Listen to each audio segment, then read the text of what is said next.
What's up and welcome to Party Invite, where we invite you to a gaming community of inclusiveness and diversity. Your party members today are Thomas Egan.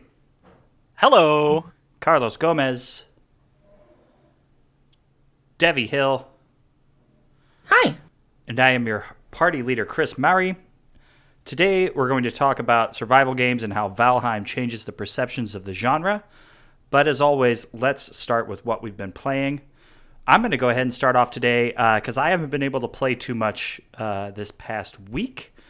But I did play, Devin and I played a lot of a fitness game called Box VR. Talk about that. Yeah. So I have PSVR, and that creates a little bit of problems with the cordage situation. But it is a boxing game that is similar to Beat Saber or a rhythm game like that. But you're having to throw the punches, throw hooks, uppercuts, having to duck down under objects and things. And they have these like classes that you can take that are like, hey, this is for beginners. It's only 2 minutes to get your kind of feet wet and you get to know how this is going to be. And this one's for warriors. And this one's for well, yeah. Clerics. Then it goes. Pick your class. Right. But you like enter in your age, your weight, your gender, all those kind of things. So it kind of formulates things for that Right. body It's got to type. customize the perfect boss that you can fight. Though there's no bosses. It's Beat Saber. There's no bosses. Oh, so there are no dragons in this game? What are you talking I don't about? understand. I don't know what you're talking about. It's just too long of a joke. Yeah, It's okay. I've played Ring Fit Adventure, Thomas. I missed it. Oh, no, I get it. Okay, so yeah, Ring Fit Adventure is a completely different thing than this. But it does a really good job. It does a really good job of being fun enough to where like that you're interested in the challenge of it, of like trying to 100% a workout, or it's all like based on tracks basically, and you can kind of build your own workouts if you want, but just all the movement, and especially if you have it on hard, which is what I'm playing on, which I can't play hard on Beat Saber. That is just insanity what they're doing on Beat Saber. But on this game I can. Lapsed in expert. Yeah, expert, thank you. But in Box VR it gives you a much better workout than Beat Saber does, except for on expert, I'm assuming.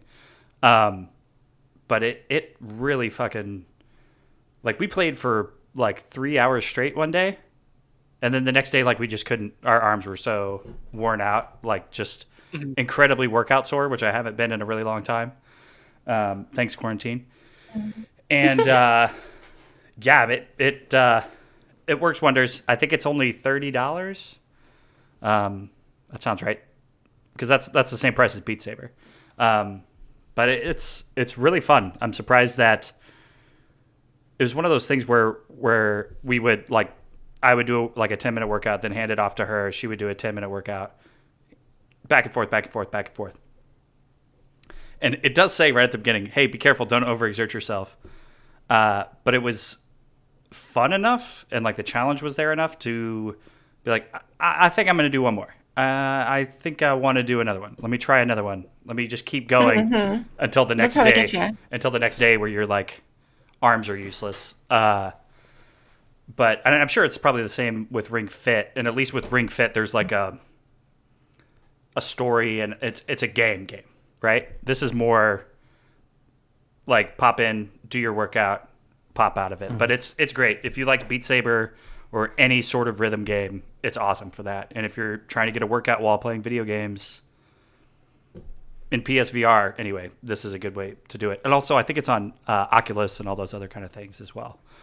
Something I wish... It sounds like yeah, go ahead. that one game that came out for the Switch. It's called Fitness Boxing 2, I think. It's the sequel to the one that came out like 2 years ago. Mm-hmm. But it sounds a lot like that, except for VR. So that's interesting. Yeah, it's really cool. The one thing I wish they did, at least on the PlayStation side, is you can't save profiles. So like literally every time I take off my headset and it's like set to my age, my weight, and all that. Devin puts it on. She has to change that every single time. It does not save. The only way it saves is on PC. You have to have the PC version. It's like, well, why would you not put that in the... It just sounds like a poor decision. Because if you have multiple people using the device, that's just an annoying thing that you have to keep constantly doing. But right, the game's fun enough. Since we got this, we literally have not touched Beat Saber, and I know people love Beat Saber, but I'm just saying I've been playing more Box VR than I have Beat Saber. Well, Beat Saber is more for like entertainment instead of a workout. If you're specifically looking to work out, then you probably should play something like Boxing VR over Beat Saber. Yeah, and I linked on one of the... Actually, I think it was the thread you shared on Facebook about VR Fitness Insider.com. That's a site that I followed for, I don't know, maybe like 3 years. And I've never actually followed any of its advice, but I find it useful and interesting to read it. What they have used Beat Saber and other similar games for, they're like, all right, turn it up, go as fast and hard, like put it on no fail, and basically like not use it as a warm up, but use it as like running, like a cardio thing. Yeah. So you're not gonna feel like your muscles aren't gonna be as tired as they are with boxing, like for sure, but it's gonna get your cardio up. And so they'll often use that as like warm up with Beat Saber. Play that for 30 minutes. Now we're gonna go do this thing that's really gonna kick your ass. Yeah. Yeah. And that's something too that since we took a day off and we went back to it yesterday, I would have played again today, but this whole phone transfer situation happened today. I feel myself being like I'm less tired after playing it. I'm starting to get the fitness and not just fitting all this food in my fridge into my face. So when you said you were working out the other day, is that what you were doing? Yeah, I was literally in that for like 4 hours, and then when I opened my phone, I had like 40 missed messages, and I was like, oh well.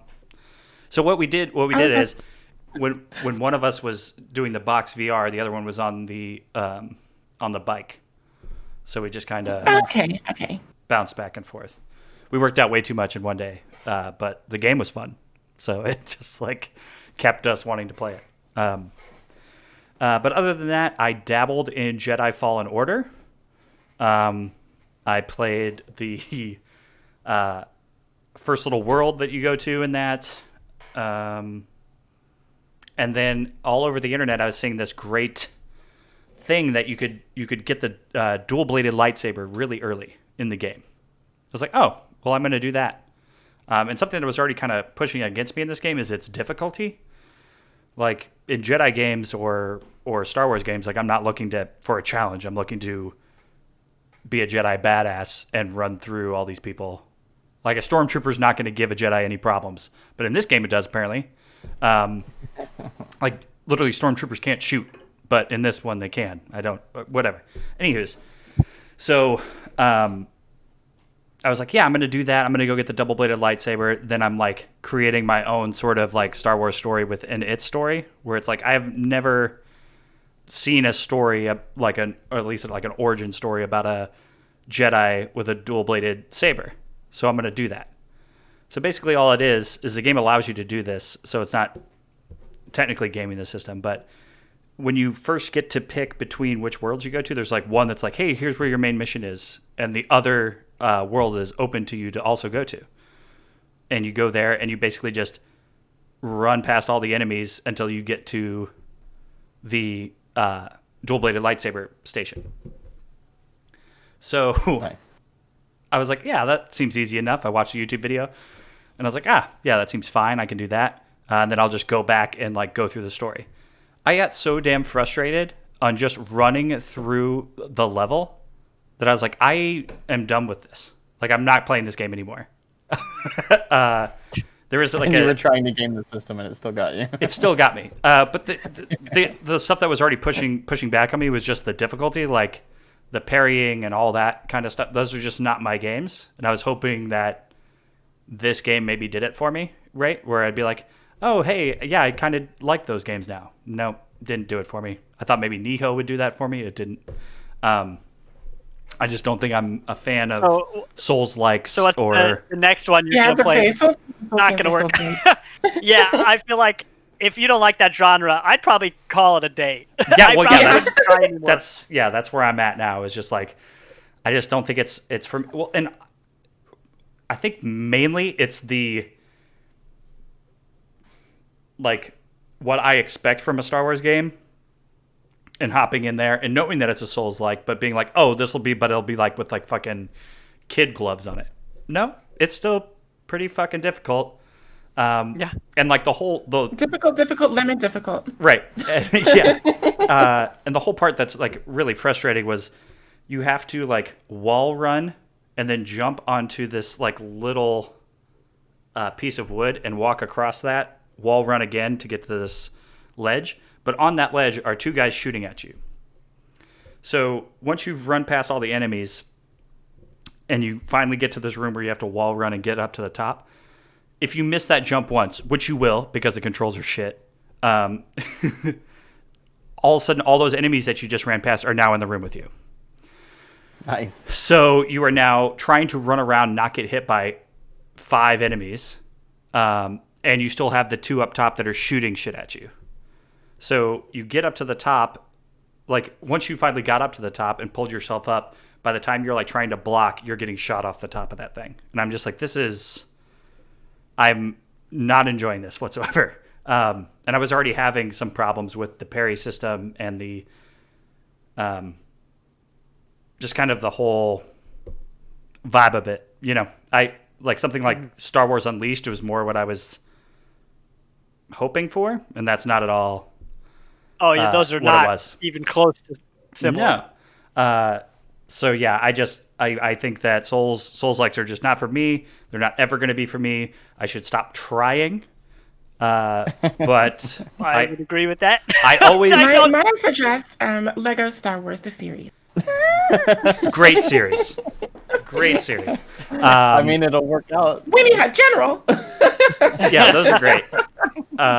I've had a lot of fun with those. But those that I always try to give a game a try, even if I know I'm not a fan of the genre, which we're going to get into later about survival games. So like I've tried Nihon, I've tried Bloodborne, I've tried all of it. Bloodborne was like the one I was just like, I don't know how people play this game. This is infuriating. How do people play this? But yeah, I was telling Carlos and Thomas earlier before we started recording, I was like looking for a story something to play through, and nothing was like sticking. I was like going in, dabbling into something and being like, nope, this ain't it. Check this one out. Nope, this ain't it either. Yep. This ain't it either. It's that time of year where we're like in between game releases, and you're like just trying to go through your backlog and be like, oh, what should I? Yeah, let me download all of these. And then none of them are the ones you end up playing. That's where I'm at in my gaming life right now. But Carlos, what have you been playing lately? Yeah, I've gotten back into playing a handful of things at the same time. At the early start of the week, I decided to get back into Fire Emblem Heroes. That's on my phone. That's the. Oh, no. Yeah, that's the gacha game. I don't put money into it, Debbie, so we're good there.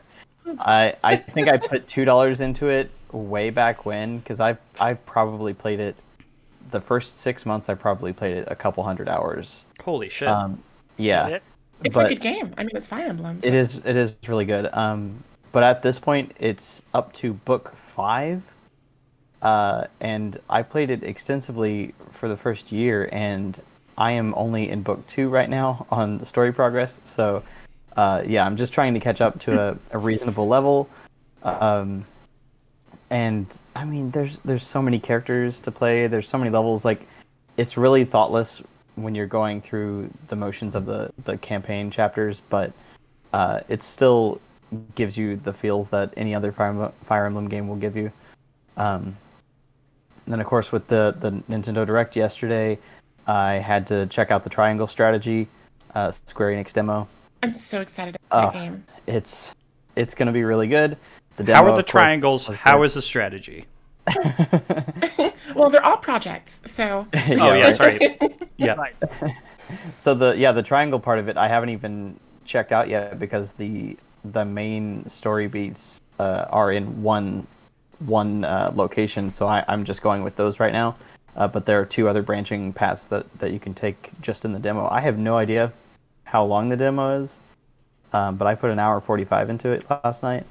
So If it's anything like the yeah. Octopath Traveler demo, it should probably be kind of girthy, you know? Yeah, I Just feel like enough I to give could you probably enough. get almost 10 hours in it though. So Jesus. Uh, I it- love me some Octopath Traveler, so.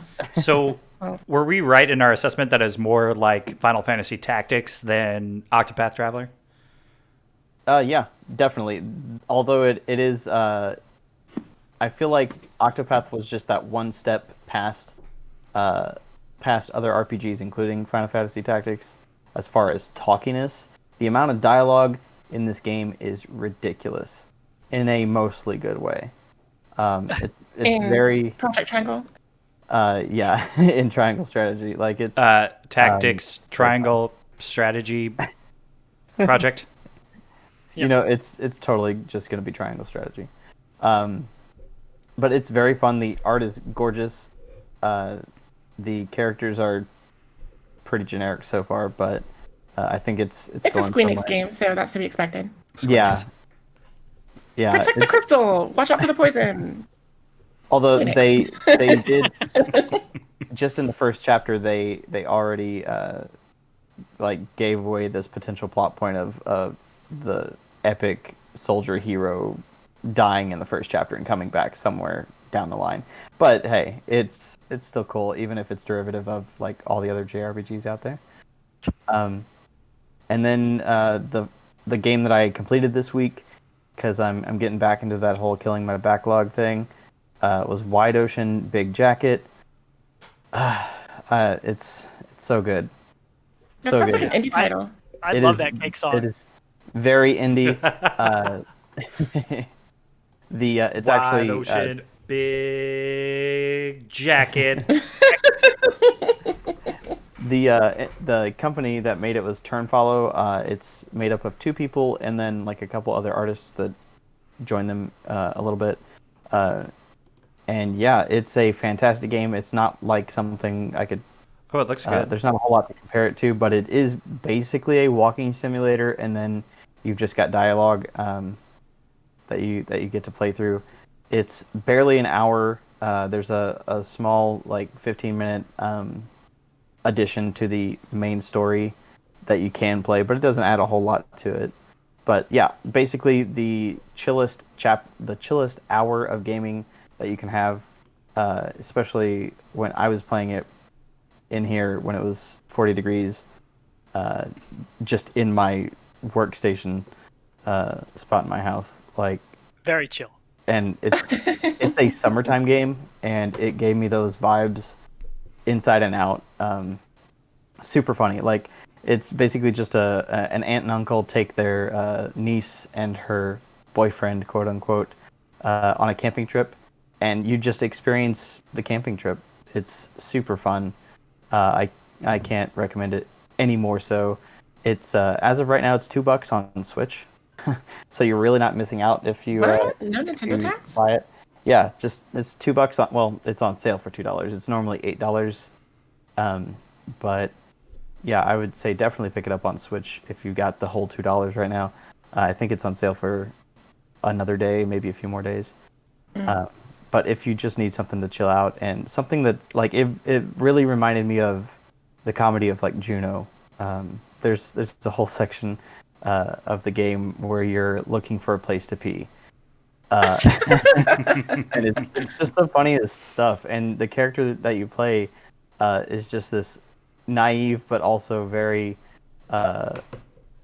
beyond her years teenager that's just a really funny personality. And you get to make a couple dialogue choices along the way, and it's just super fun. So is this kind of like a visual novel then, somewhat? It's largely a visual novel. It's very scripted as far as the actual gameplay sections. Like, there's a moment where you're bird watching, so you actually get to zoom in and out, binoculars, and then otherwise you're really just walking around and picking up things every once in a while. But most of the gameplay is just clicking through dialogue. But it's way more exciting than that. I kind of want to say that reminds me a bit of like what's that called? Broken Age by Double Fine. I know what you're talking about. It kind of has that same sort of experience. Yeah, it's quick, it's witty, and visually it's arresting in its style. Actually, the gameplay itself, you see the screenshots of it, but it's jilted. Like there's a frame rate. It's like watching something like 10 frames a second, how they're animated, how the characters are animated when you're walking, and like most of your gameplay is walking. So it's just really funny to look at your characters. It's a fun time. And cool. just try it. That's all I have to say on that one. White Ocean Big Jacket. Nice. By Cake. Yeah, maybe not by Cake. Thomas, you want to talk about Cardo a little bit? Yeah, so I played Cardo after we had Reb Valentine on a little while ago, and she recommended it. She was playing it. That's when I was playing The Witness, and was looking for a Saturday morning game. So we played Cardo on the brunch special last weekend on Saturday morning. Mm-hmm. And the brunch special is becoming one of my favorite times of the whole week. It's so comfy. Carlos, you just described that game having summer vibes, and I look forward so much to waking up, curling into my blanket here, which you can't see because of the camera, and grabbing a big, this humongous size of my head coffee mug, and sitting down with a game, and I love it. So I sat down with Cardo, and just like Reb said, it's a game where you play a girl who's been separated. She's fallen onto this island with a map, and you're looking around for these map pieces to try to get back to your home.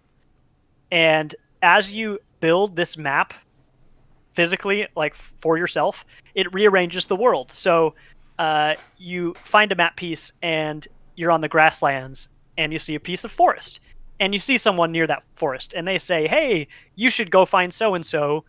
They're in a forest much bigger than this. And you find two map pieces lying on the ground nearby, and they're both forest pieces. So what you have to do is rearrange your map to make a big forest altogether, and then da-da-da-da-da.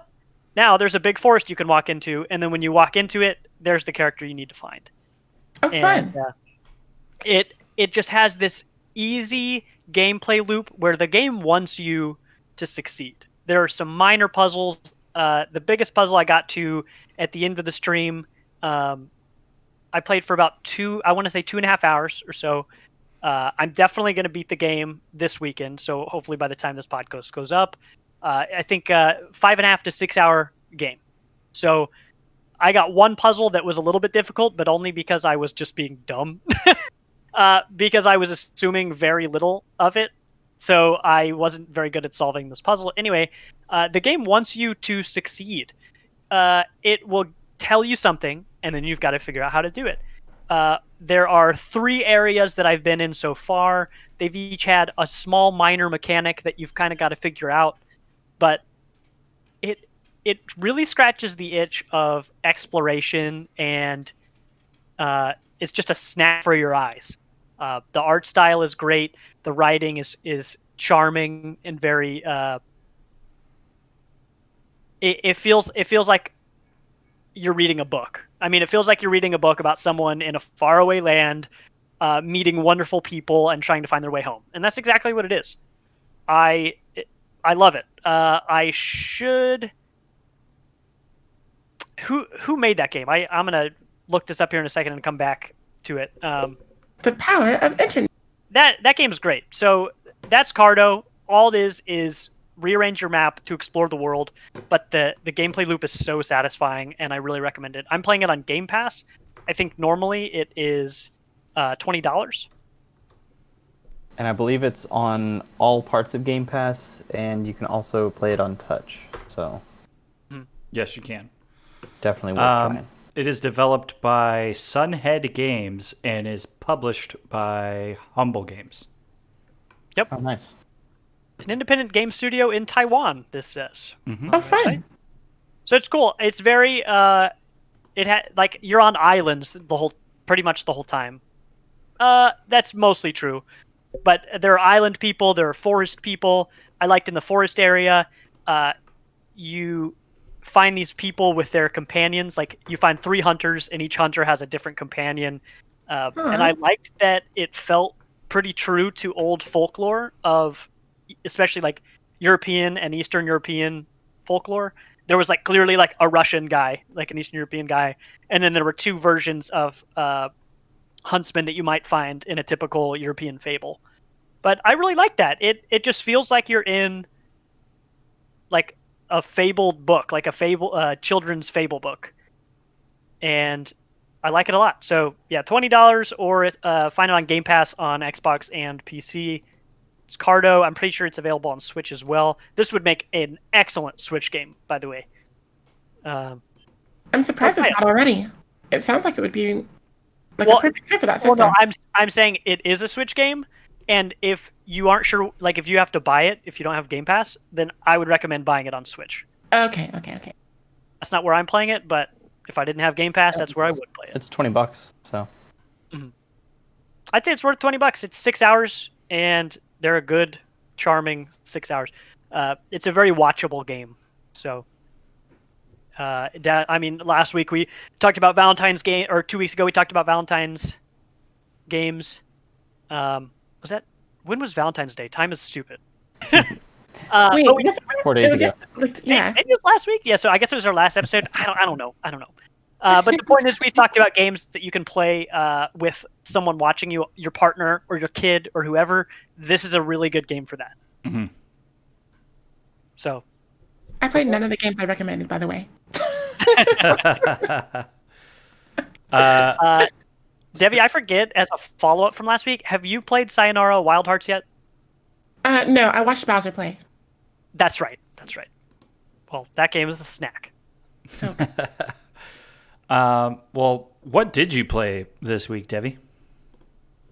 So I got back into Splatoon 2, which is very convenient because they've just announced the release year for Splatoon 3. And I'm so excited. And I'm really sad because Team Chaos was the one who won the final fest, which is why it's all post-apocalyptic now.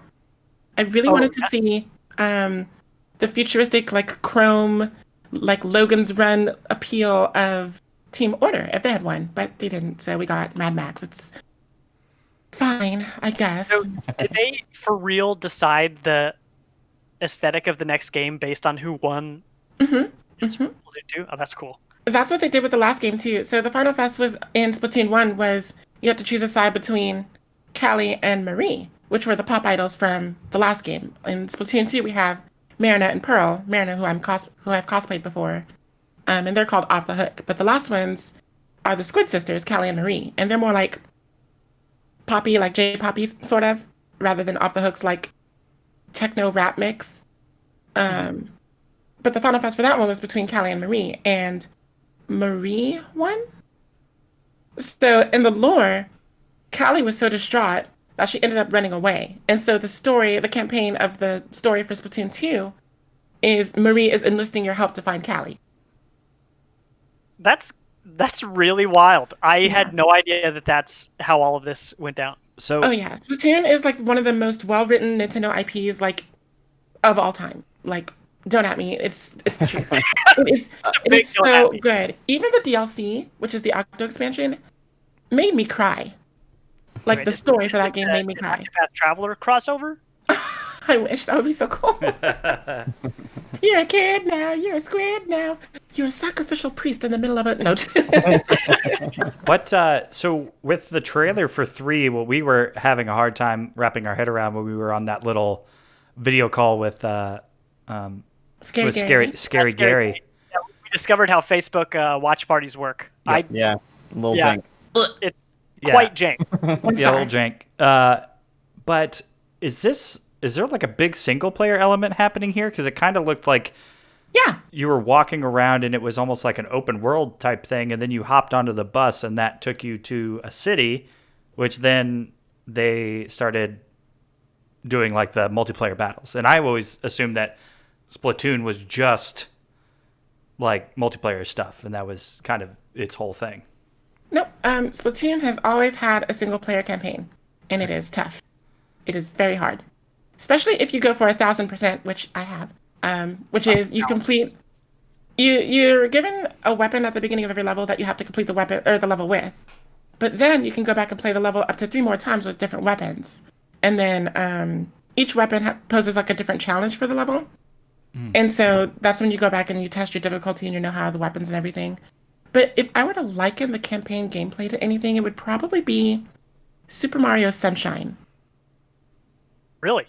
Yeah, it's I very guess. surprising it's not in the platformer category when it's ever talked about. Yeah, it's very hella classic platformer. Very wrap your mind around the concept of how this weapon works to traverse the level, and then complete the level like that. It's really fun. I'm actually really surprised that. I didn't know that either. How is this not common knowledge? I think it's because what they push for the game is like Well, it's definitely the multiplayer multiplayer centric. classic. Yeah. It's like Call of Duty, where yeah, okay, there's a campaign, but multiplayer though. Right. Yeah. Except for the campaign is good. Hey, man, Boom. Call of Duty Modern Warfare 2 had one of the best campaigns I've ever played. And you can at me for that one. I mean, yeah, That but that Modern game's like, Warfare- what, 16 years old? Yeah, that game's old as hell now. 1, 2, and across 3 the were... Get across the street. But yeah, I mean, just like that, like I thought those had good campaigns, but all anybody ever talked about was the multiplayer. No, So it's maybe so that's good. this situation too. I believe that the DLC, the Octo expansion, is like $20. But it's well worth the money. It's probably longer than the original campaign, and it is so hard. It's so hard. It's like portal level campaign. Like, the people that are not already invested in Splatoon don't realize that this is also like the mythology that Debbie was talking about. It's like ingrained into Japanese culture right now, and the manga and everything that we don't get, we have to find it randomly on websites as JPEGs and stuff. Like, there's just so much of it out there that we don't get to see normally. So yeah, anytime we can chat up Splatoon, by all means. Oh, look at Carlos knowing all about the manga and stuff. A man after my own heart. It sucks because Ninjala's the same way. Like, we get this, microcosm of the multiplayer experience, and then there is a story mode, which is laughable at best. But a lot of the storytelling happens outside of the medium. So they also have like mangas and everything over there. And there's a cartoon that you can watch on YouTube that explains more about the lore of the characters and everything. But I'm really sad that we don't get any of the books, because I would really love to see. There are characters introduced in the books that we don't ever get to meet, as far as we know, in Ninjala. And I'm not certain if that's the same case for Splatoon either. But Splatoon does a better job, I think, of putting more of the story into the game. Whereas in the DLC, you learn about Marinette and Pearl through like secret files that you have to unlock and everything. And it was the same way in the campaign for Splatoon 1, where you kind of learn the history of the war that started between the Octolings and the Squids, and then Captain Cuttlefish, who was like at the helm of that war. So I've always wondered about Captain Cuttlefish. like, he's kind of a goober, but oh my god, in the past, he was cutthroat serious business. Like, it's crazy that the switch between, I mean, I guess when you got like war dementia or whatever, can War kind of dementia. I mean, it's not. He doesn't have PTSD, so he's just kind of a goober. Would you say that he's a goofy goober? I would compare him to Mermaid Man. Nice. Interesting. Interesting. But that's Splatoon 2. Other than that, I've been playing Valheim, which I think we're going to be diving more into for our party topic. But I'm in love with this game. Yep. I'm obsessed with this game, and I hate survivors. I hate Yep. them. I hate them. It's pretty cool. But I just played Valheim for 24 hours straight. So, Man, most people, when they'd say that, I'd be like, you're being facetious. Like, you're, It's like, no, Debbie did. no, I believe that you played that game for 24 hours straight. like, That game's pretty good. I think I started playing before you started streaming yesterday. Mhm. And then I had convinced you to come over because you wanted to see what the new server was like. Mhm. And then I had played Onward until morning. Haha, Peter Pan. And just beyond. And I went to bed when I was done. Oh my goodness. You crazy for that one. Okay, and we're back. So for today's party topic, we're going to talk about some survival games. So right now, in our community, the two biggest games that we have people playing are Valheim, which is really hot right now, and Don't Starve. They're both survival games, but they are very, very different. So we want to tackle a little bit of what makes Valheim so different and why people are drawn to both of these games. So let's first talk about what in the world these games are. So Valheim is a game that just came out 2 weeks ago. That is by Iron Gate Studios. The game is $20 on Steam. It is an early access. It's only on Steam. And when it dropped, let's see, in the first week, it had over 1 million concurrent players. And in the second week, it hit 2 million. So that's crazy. As far as I understand, it is the most successful early access release ever. And the reviews on Steam were 95% overwhelmingly positive, which is wild. Especially for a game that has so much potential to fail. It is technically a survival game, even though we'll get into why it's so unique. But it's procedurally generated. Technically, the graphics are pretty low quality. There were a lot of reasons that this game could have just been any game that people don't hear about. But it's not. Instead, it's Valheim. And last Saturday, we got a whole bunch of people together. We created a server. Debbie, you and I jumped on for a while. My friend Elfernator. We played for like 5 or 6 hours, just the three of us. And Didn't feel like that like at all. No, it didn't. And the time just slipped away, and I felt like a kid again. That when it opens up and you don't really know what you're doing, and it drip feeds information to you. It's like, go build a tool. Okay, you walk around, you collect some wood and some rocks off the ground, you make an axe. Oh, now you can chop logs. Well, you chop logs, you get more wood. You can create a hammer. Now that you have a hammer, you can craft a workbench. So as you get something, this raven will show up because in Valheim you're a Viking. You have died, and you're now in Odin's realm, and you're trying to prove yourself to him. And so there's a raven, Hugin. Is that right? He's a Hugin. He's a Hugin. She is. She's a Hugin. Shows up, and she teaches you like what in the world is going on. And that happens at a rate that's pretty satisfying, where it's just like, hey, here's new stuff. Try it out. Hey, now that you've tried it out, do this thing as well. Or if you want to upgrade your workbench to craft more stuff, then build this. Go explore. The game doesn't immediately tell you what to do, but it shows you the next step of what is possible at any given moment, usually through crafting recipes. And when you craft those recipes, then more stuff will open up. You can explore further. You can find and fight stronger enemies. You can craft cooler parts of your house to either make it look cool or to have some other upgrade. But it's technically a survival game. But I think the most important part, and certainly that our community has latched onto, is that this game is super chill. In a lot of survival games like Don't Starve, which I'll talk about in a minute, Don't Starve, you're starving all the time. You have all these bars to juggle, and if any of them get too low, then it's going to be bad. Probably you're going to die. And so in a game like Don't Starve, where you kind of feel like you're always trying to just keep ahead of death, in Valheim, you're chilling. In Valheim, if you AFK, nothing bad's going to happen. There's technically a hunger meter, but hunger is just used to buff yourself, to either give yourself more health or more regen. But if you don't eat anything, you don't die. Because let's see, I think it was a PC Gamer article. They've been on fire with Valheim coverage. It basically went into the influence of this game and why being reminded that you have to eat is not a fun game mechanic.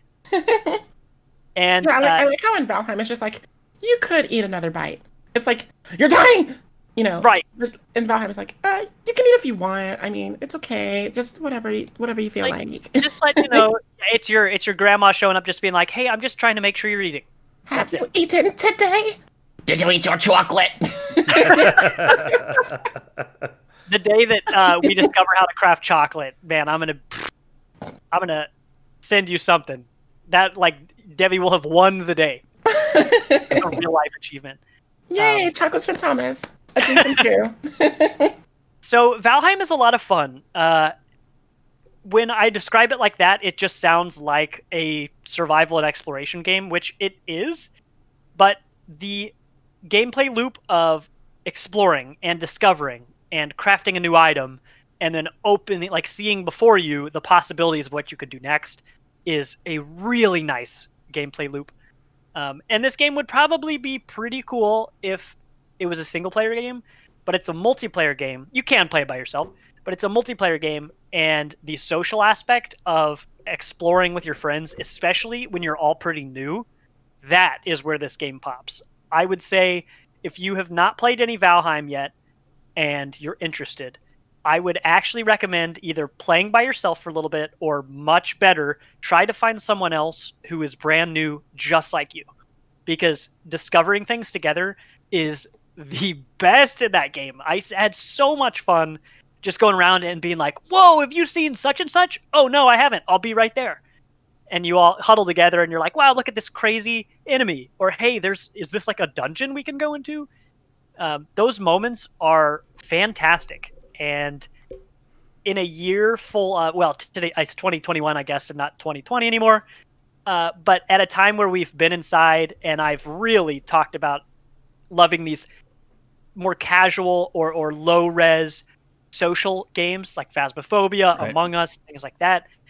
This game fits right in line with those. You hang out with your friends, you discover how the game works, and you progress cooperatively. I will And say that one of the best things about the atmosphere of the game is that yeah, it's like low poly, but it has modern. What really gets it is the modern lighting mechanic, yeah, like the god beams, the sunshine, the stars at night, the fog, like everything. good. It's so beautiful, and then coupled with the music, like I could just get lost. It's like almost Animal Crossing pastoral. Yeah. It's Oh, that is 100% on.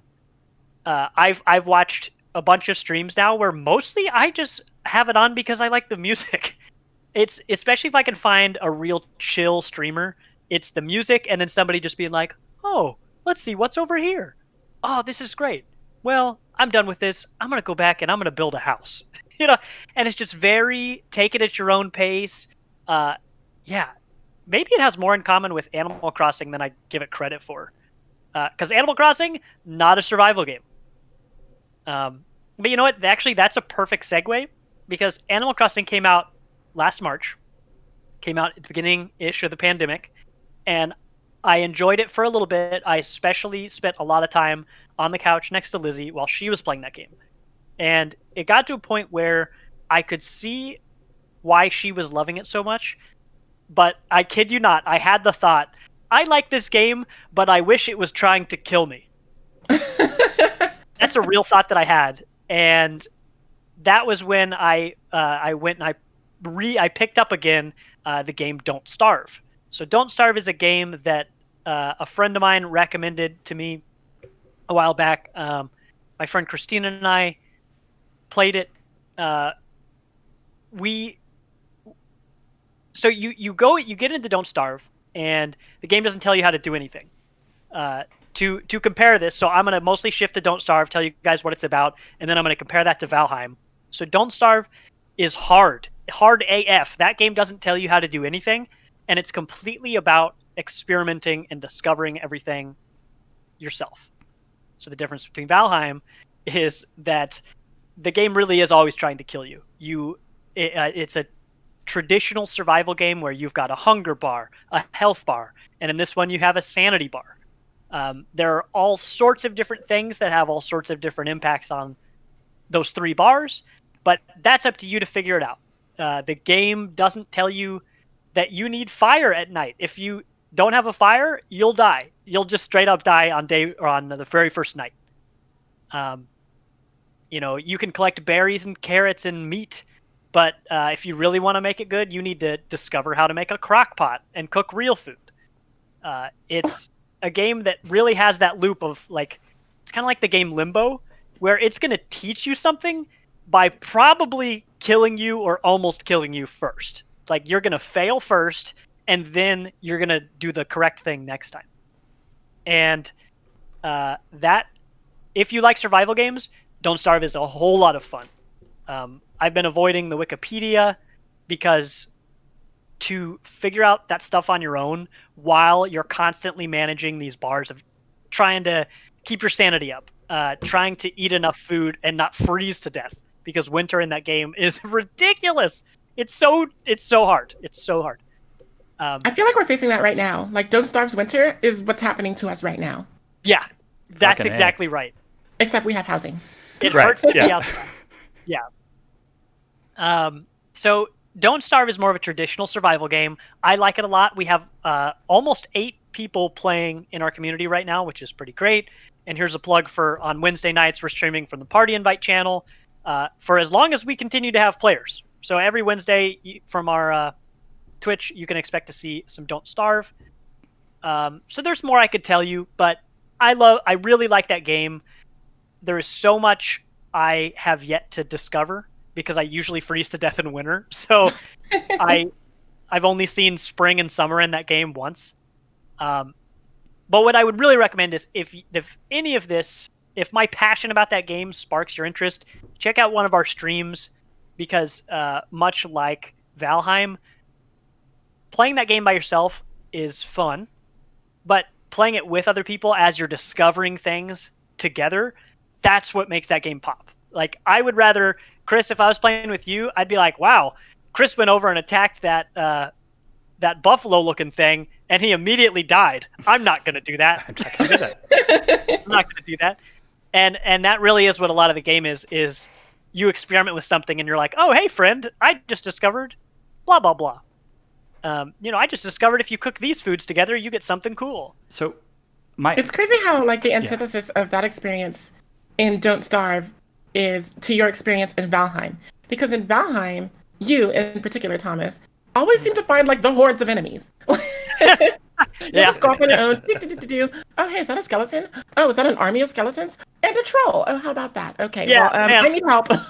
Last night I was streaming after Don't Starve. I was streaming Valheim with you, and I was like, "Oh, there are several enemies over here." And you're just like, "Are you fine?" I'm like, "Yeah, I think I'm fine." And Steve, who was our community spotlight last week, he was like, "Oh man, you're dead. You're dead." And sure enough, I messed around and I found out. Well, what made it worse too is because you were muting yourself for your Twitch chat, and I was like, "Do you need help?" No response. Oh. Okay, well then let me just. Are you sure you're okay? And I have your stream up, so I'm watching in the corner of my eye. I'm like, you don't look okay. I'm coming. Eventually, I got there, but it was too late. He had already died.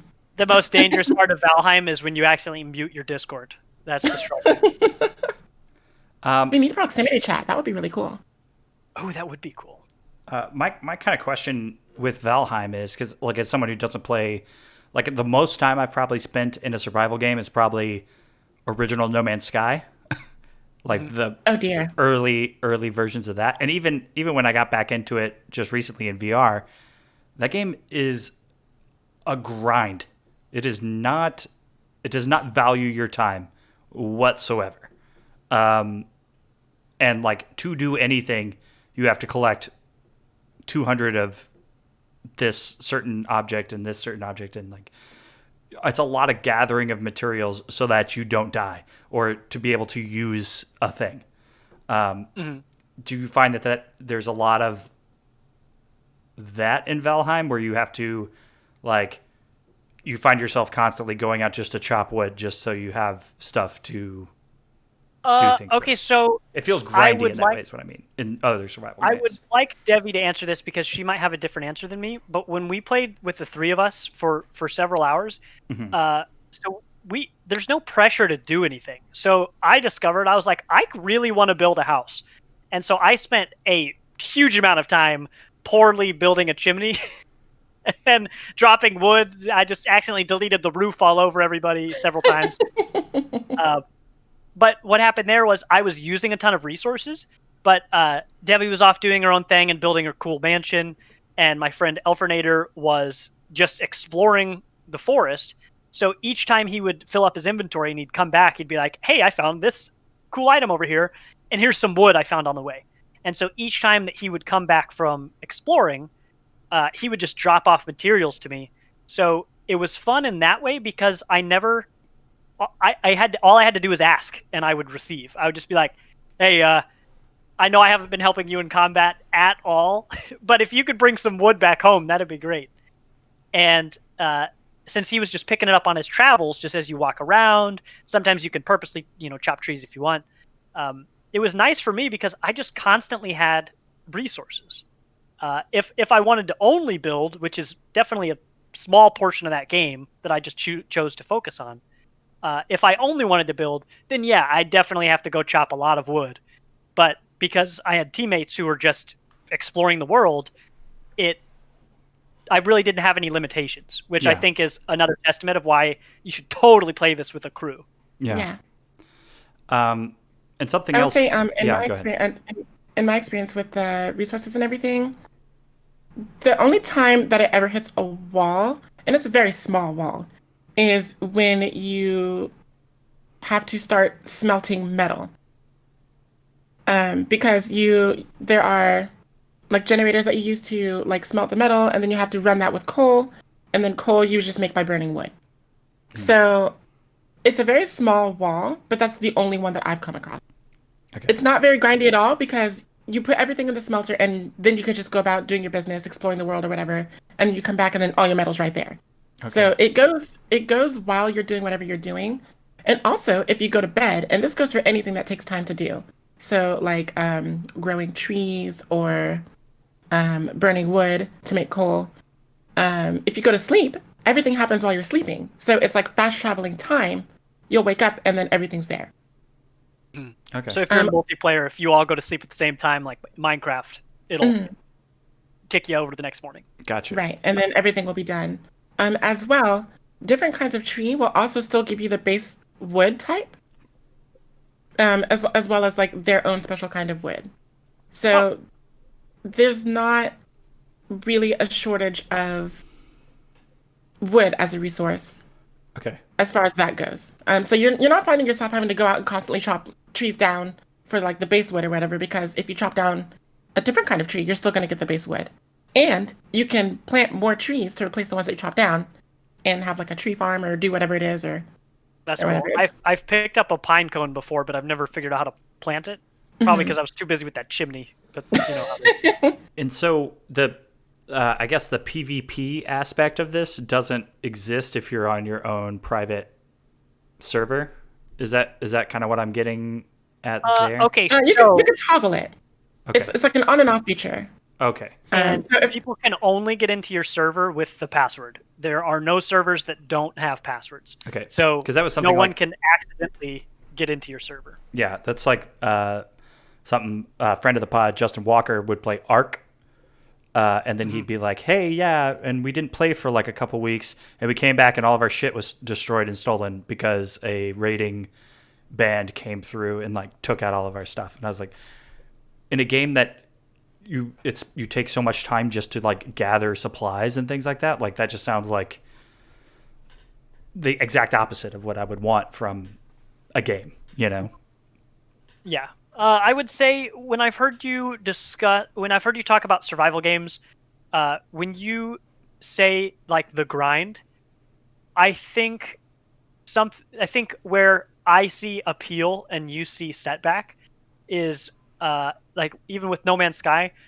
Yeah, there is a lot of resource gathering, but for me, I really like the satisfaction of like, oh man, my bar was really low, I was almost in danger. Whew! I refilled it just in time. But while you're doing that, you're exploring like, oh man, look at that cool mountain.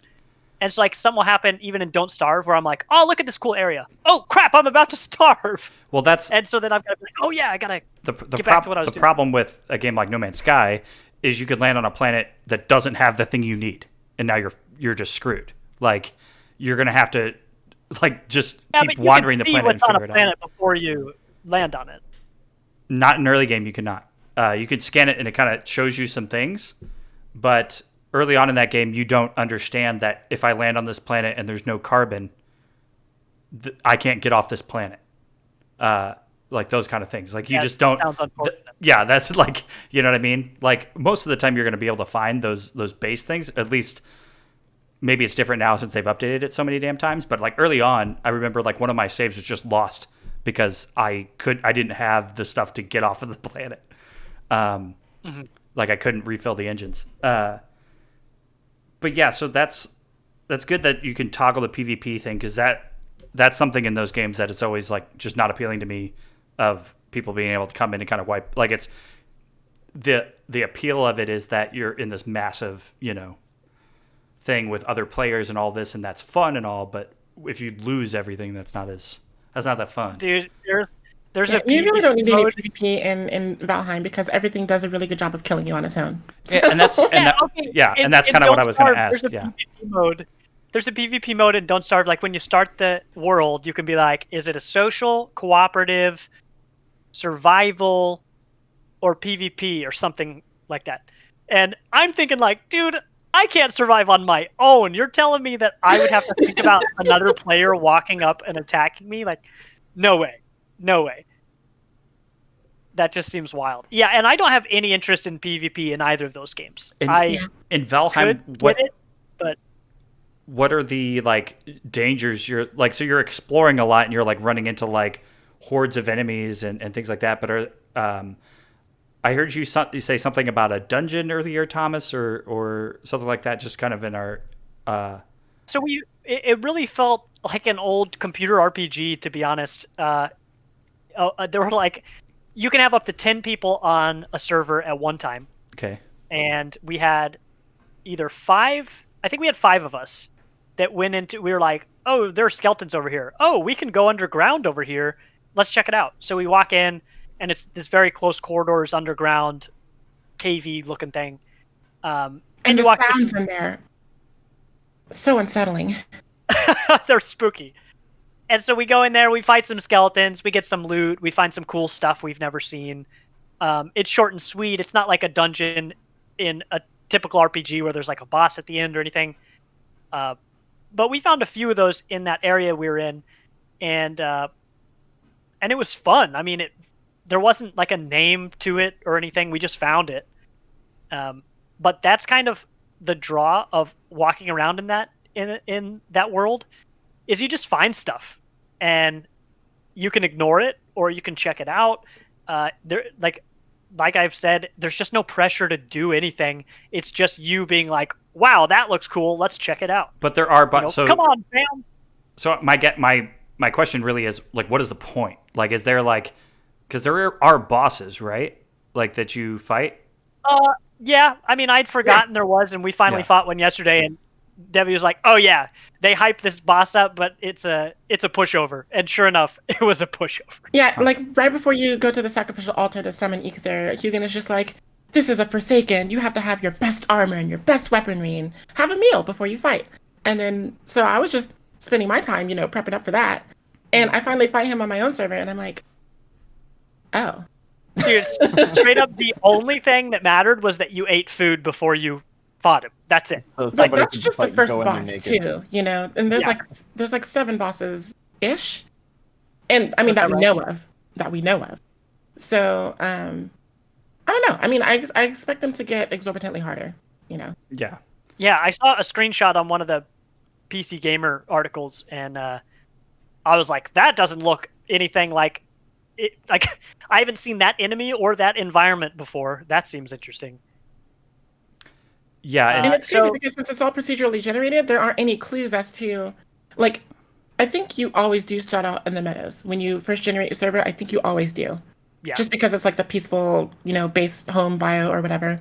Mm-hmm. But then after that, it's anyone's game. You can find any biome wherever you go no matter what. There aren't any clues that point you to a certain way. Like, if you find this rock assortment, you're guaranteed to find like a black forest or anything like that.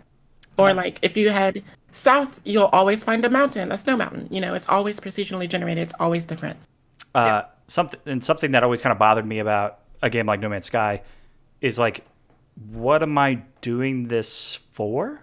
You know what I mean? Like, it seems like in No Man's Sky, it's like, hey, harvest materials to get a ship, harvest more materials to sell them and get a better ship, to go harvest more materials and get a better like that was the loop. Like that's there wasn't much else to do. That's it. Pretty much, more or less, that's what survival games are. And I can tell you unequivocally, you shouldn't play any because you're not going to like them.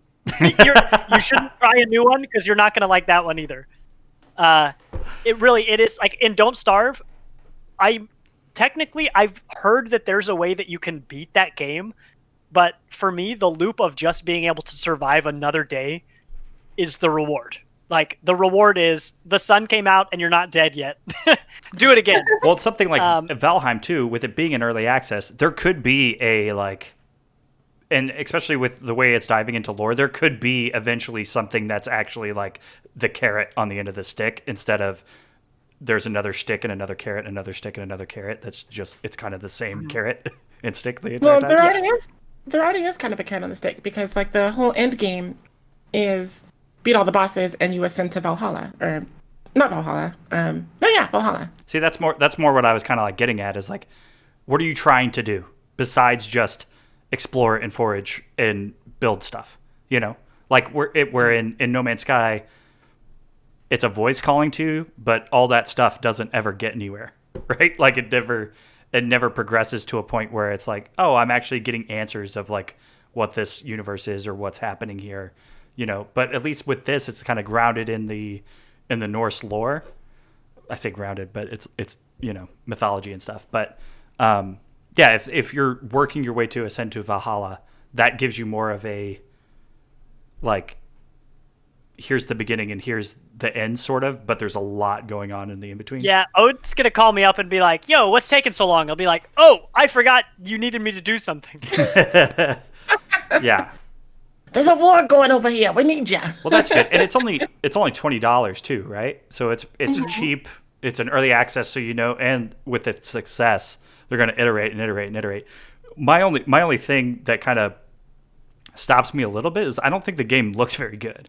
I know it's an early access and like just came out, but there's nothing about that art style that they're doing that I'm like, that looks like something I want to check out. Yeah. So, I mean, it's definitely an art direction. I think it's a choice. It's definitely a cognizant choice to go that way, that low res, low poly look. Mm-hmm. Yeah. Which is why people have likened it to RuneScape in that way. Like, I personally describe it as a baby of Minecraft and Skyrim. And then it just looks like RuneScape. Yeah. So, like, the gameplay and the mechanics and everything is there. I don't think that graphics should be anything that turns you away from a video game, period. That's just where I stand. Because the game is about...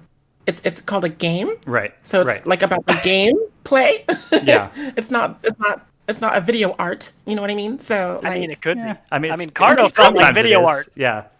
He does like the visual novels. That's fair enough. But still, visual novel is a type of gameplay. Right. So the article that Shell shared was basically the difference between Valheim and other survival games is that it cuts out the stress. Which is the bad part. Yeah. Right. Yeah. And so it cuts off a lot of the stuff that you don't necessarily need, keeps the stuff that you do like. And they brought up graphics in that sense where it's like, hey, it's procedurally generated, so you don't need everything to be like nice and clean. Right. But you just need it to work. And so it works in that everything's like real pixelated, low poly, but the lighting is really good. And so the article even says that screenshots of the game really don't do justice to how the game looks, which is 100% true. Yeah. When the sun comes out, like when you walk out of your house and you see the sun rising in front of you, it looks awesome. Cool. A screenshot would just be like, okay, yeah, the sun's out. Sun's out. And there's some cool shadows. Guns out. But That's as you're why I like made that walking video. around. Mm-hmm. I should make a new one because all three of my houses, one on my own server, the one on the first party invite server, and the one on the modern party invite server, all three of them are on the water because I love watching that sun come up, and I love watching the water and the way that the light plays off of it. Like Thomas, I was streaming once, And you had said, "Hey, what are those red things on the water?" And I said, "That's the sunset playing off of the rocks." Yeah. Like, it's so pretty, so gorgeous. I did hear Danny O'Dwyer on the Bombcast say that he feels like the simulation aspects of it and like the systems depth is probably a lot. There's a lot more there that he's just not fully experienced yet. The example that he gave was that you have to create a chimney basically for smoke to leave the house, right? Or the whole house fills up with smoke. So he does that, right? And then it starts raining in a certain direction at one point, where now the rain is hitting his fire and putting his fire out. And he's like, what? That can happen? Like, now I have to figure out this problem. How do you feel about... so long to make a chimney. Yeah, right, exactly. I was like, okay, I think we're good, but I made a 2-story house, and when I went up on the 2nd story, the smoke was just chilling where the beds were, and I was like, well, this ain't gonna work. I'm literally dying trying to stand here. And if you don't build your walls right, the rain can do damage to like your stuff inside of your house. I think that's what other people have been saying. Yeah. Yeah, the rain can damage your structure if it's not protected by like roofing and whatnot. Oh, okay. Yeah, and so you can actually repair it with your hammer too. But a nice thing about repairing things in this game, it doesn't cost anything. So like upkeeping stuff just means you look at it and you have a crafting station and you click it. When I first started the game, my hammers kept breaking because I was building so much, and I didn't know that you could repair your hammers for free, so I kept just making new ones. And Debbie and Elvernator were both like, what are you doing? Like, there's just a corner of your house full of hammers, and you know these things repair for free, right? I'm just like, oh, I didn't know that. Oops. Like, there's no reason in the whole world for me to make more than one hammer, and I made like 6 of them. Do you guys think that Valheim? I know that it's the flavor of the week, right? Like, it sold 1 million copies in its first week and all those kind of things.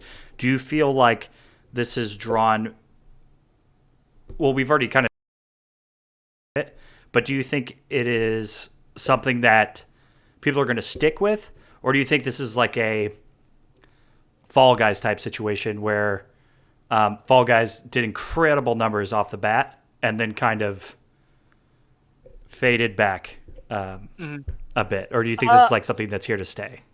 So this could go 2 different ways. So Don't Starve is a game that came out in 2013. I just picked it up last year, and they constantly update that game. It goes like it used to be just on Steam. Now it's on every platform, but it's being ported to each one differently. So each game, like the game on Switch is different than the game on PS4 is different on Steam. But there are always new players coming in because the updates are delivering so much content. So on one hand, you're retaining people, and on the other, you're actually bringing in new people who are like, wait, this game is 7, 8 years old. I think what we'll see with Valheim is that with the huge success that it's had right now, I think you will have people that keep starting up who will stick with it because it's procedurally generated. Mm-hmm. So there's always an opportunity to either make a new server or to go to your friends' servers and build a new house there. Help like make a new character and level that person up on your friend's server because they just started playing. Because of that procedural generation, I think it will have staying power, and I think the money they've made off of it, I think we're really going to see a payoff from that. But maybe more importantly than that, because none of that matters if you don't have players playing it to play with, you've got to keep that player count up. And I think that this will continue to be a game that is people's first survival experience. It was in an interview with the creator, he said that Zelda and Skyrim were 2 of the biggest influences on this game, which are not traditional survival games. And I think that's why it's had so much accessibility, because people are less intimidated by a game that's not constantly trying to kill you.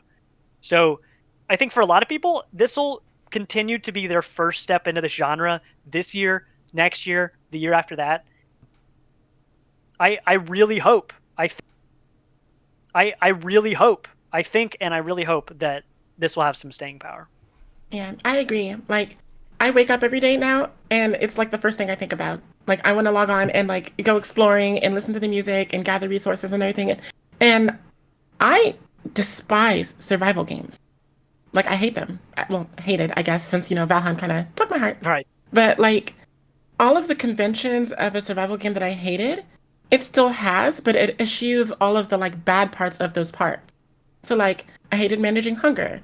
Well, now I get hungry, but it's only like it only buffs me. It's like doesn't degrade me at all. I hated having to endure weather. Well, now weather only debuffs me unless you go into like the freezing biome, which cold can't kill you. But like if it's raining, like freezing cold can kill you, but like regular cold just makes you regen health more slowly. Okay. So like if I'm cold, I just have to get warm. That's fine. If I'm hungry, no big deal. I just have a lower pool of health. Maybe avoid battles if I don't have food, but I always have food. The gathering of the resources and like the melting and the melting of the metals, all of that is done passively. I don't have to like sit there and watch and wait for it. I could just go off and continue to do my own thing. So that's taken care of. I don't know. It's a really good, soundly developed first survival. It has a very low barrier of entry. I think it's really accessible. People are curious about the genre. I think it's their best bet. And it's only $20, so that's like Yeah, It's it's only $20, $20. and this is easily one of the more polished early access games I've ever played. It feels like a whole game. It really does. Yeah, it's great that it's $20. I'm glad that it's not like 40 or 60 or something like that. A funny tidbit. So they sold over 2 million copies in the first 2 weeks. This interview says that so it was the 10th highest concurrent player count on Steam ever, not just at the time, but ever. And now there are more virtual Vikings playing Valheim than there were actual Vikings at their peak in the 1300s. I love that. That's great. So this week we don't have a community spotlight on one person. We have a spotlight on two people. That's a twist.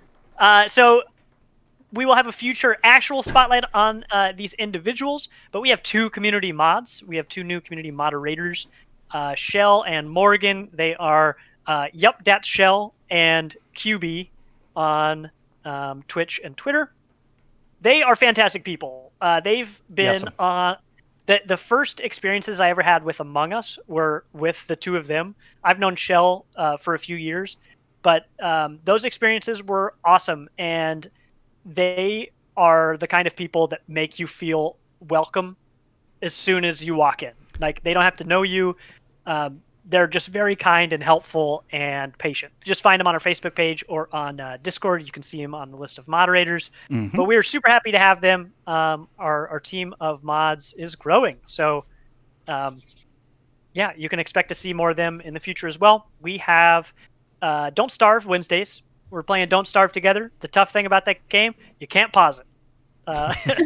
So like streaming it and playing chat or reading chat is its own extra survival element. It's like, how badly do you want to interact with the community? Is it worth it? Chat's like a new bar. Right. It's like the other day when I was just like, hey, Thomas, read this. Oh, you're cold now. Yeah, right. It's like you haven't talked to chat in a while. They're getting feisty. And you got to look over and it's like, oh, now you're freezing to death. Anyway, that's on Wednesdays. You can find me streaming from the Party Invite channel this Saturday, and hopefully for future Saturdays. I would love to get more people playing Valheim. But what really matters is that Brawley, who was one of our community spotlights in the past, he very generously turned one of his computers that was a server for something else into a dedicated Valheim server for Party Invite, which is so cool. He just offered to do it. Nice. He just was like, oh yeah, no big That's deal. great. So he has a full-time computer running at home, keeping the server up. That's important because now anyone can log into it with the password at any time. It doesn't matter if I'm logged in like the old server. Now you can play without us, and you can invite whoever in the community. That's really exciting. This is the first time I've ever played on a dedicated server for any game. Yeah, those 24 hours that I was talking about were spent on that server. Just building my house, and I haven't explored much because I want to explore like with everyone else. So I spent all that basically just gathering resources and building my house. Well, I'm excited to see your fun. mansion. Your mansion was pretty cool on that waterfront when I first saw it. So You should see it now. It's kind of decadent. I'm not We'll gonna have lie. to make a feature called House Flippers, and it's just us building cool Valheim houses. It's villas. Welcome to my villa.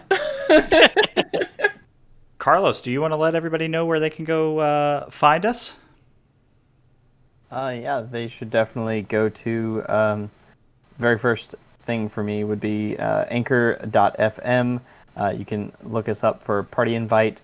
Our audio podcast is there. YouTube at Party Invite is just where all of the rest of our content is. We really want some more views over there, some more subs to get us going, get some more of our QTE videos views as well. Hit Not that just bell. our Smash that like button. and I guess they could smash and subscribe and like and hit that bell and all those things.